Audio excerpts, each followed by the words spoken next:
Söndürdün tüm umutlarımı, dünyamı başıma yıktın. İçimdeki sevgimi çaldın.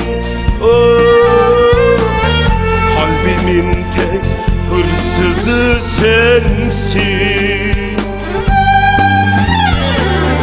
İçimdeki sevgimi çaldın. Kalbimin tek hırsızı sensin. Bana gelen sen değil miydin? Kırık kalbin bir an içinde, uçurumun tam kenarında çekip alan ben değil miydim? Yazıklar olsun sana. Nasıl yaptın bunu bana?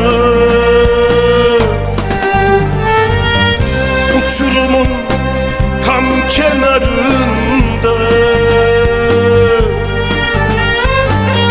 çekip alan ben değil miydim?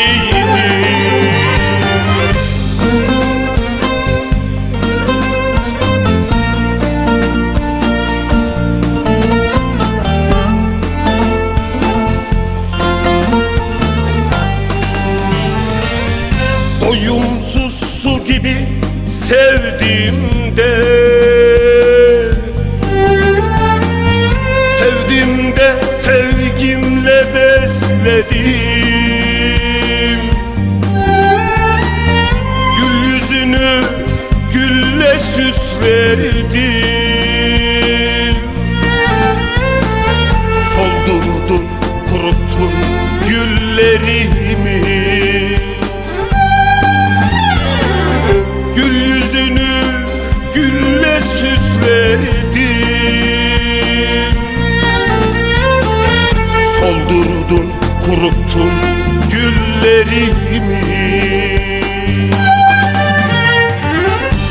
Bana gelen sen değil miydin? Kırık kalbin bir an içinde, uçurumun tam kenarında çekip alan ben değil miydim? Yazıklar olsun sana. Nasıl yaptın bunu bana? Uçurumun tam kenarında çekip alan ben değil mi?